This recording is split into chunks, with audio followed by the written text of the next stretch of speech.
guy you might be familiar with, Glenn Beck, host of his program here on the Fox News channel. We understand this is going to be about 45 minutes, but he is the last of the speakers, the keynote address here at the CPAC convention in Washington, D.C., and boy, it has certainly been a three-day enthusiastic conference of about 10,000 plus delegates there. Let's listen in. I have to tell you, I hate Woodrow Wilson with everything in me. God bless you.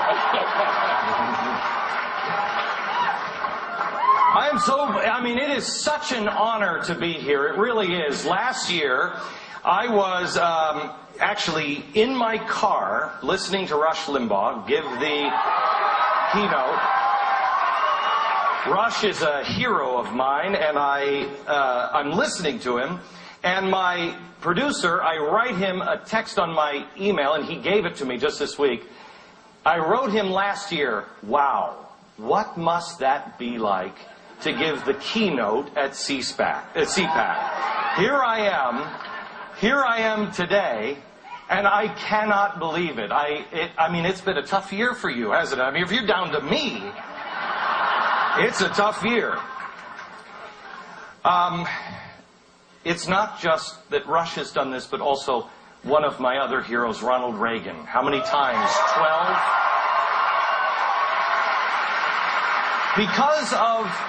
Because of Ronald Reagan, my grandfather, my father, I have a hope for America. I remember when Ronald Reagan talked about mourning in America. I have always believed that. I have always wanted to believe that tomorrow is going to be better than it is today. If you ask people now all across the country, if you say, do you think your children are going to be better off than they are today, the answer will be a resounding no, and it's not just from Republicans or conservatives, it's from the entire whatever.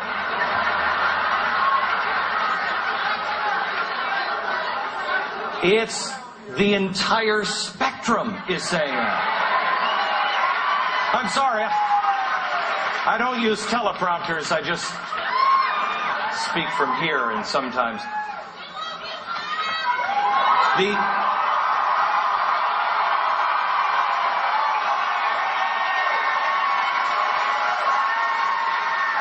people are losing a fundamental belief that it's going to be better tomorrow. Let me tell you now, it is still morning in America.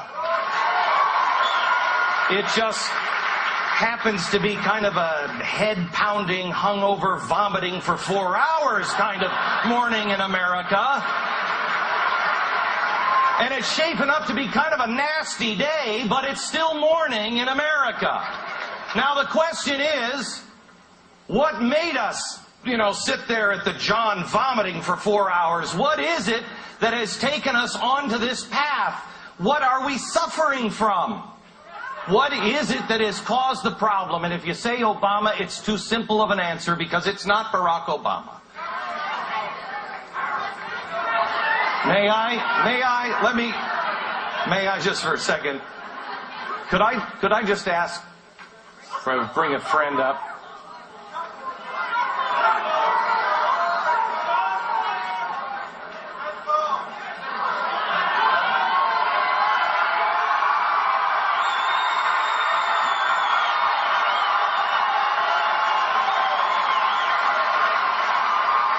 It's sick.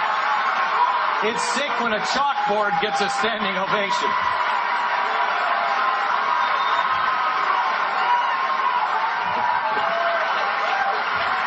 Thank you. You have no idea what it's like to travel with one of these things, really. A Palm Pilot is the way to go. Try to get this in an overhead luggage compartment. It's impossible.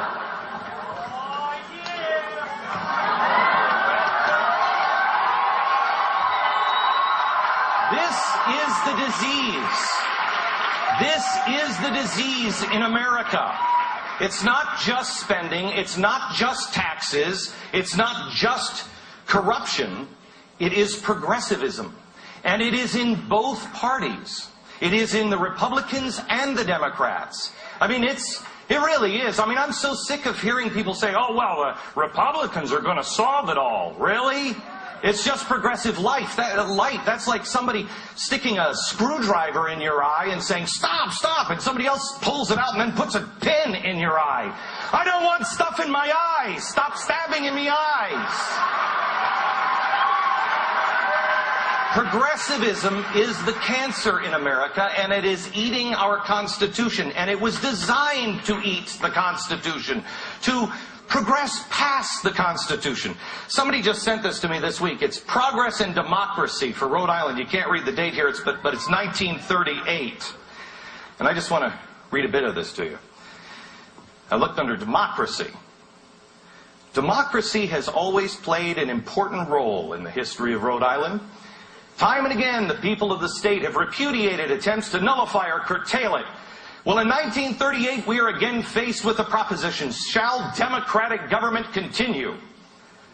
Quote, we communists are ready to join with all liberty-loving people in defending democracy. Democracy is the rule of the majority, and it can only operate as well as our Constitution permits it to operate.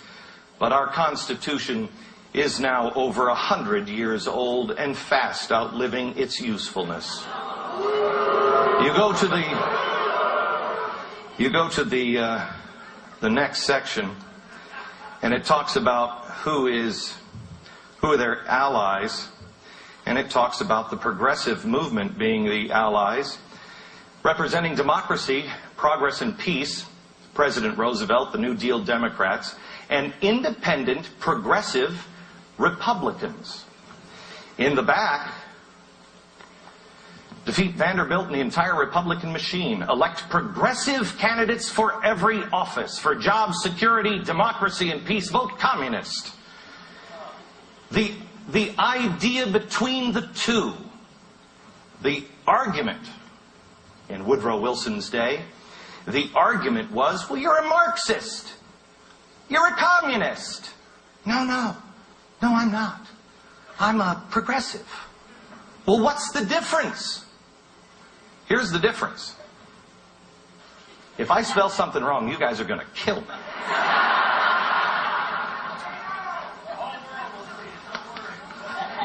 Revolution or evolution. That's the difference. Revolution or evolution. Well, they're no difference except one requires a gun and the other does it slowly, piece by piece, eating away at it, to the point to where now our people in Congress, they don't even care. Have they even read it? I know they're used to not reading things that are 2,000 pages. Could they read this? It's only 4.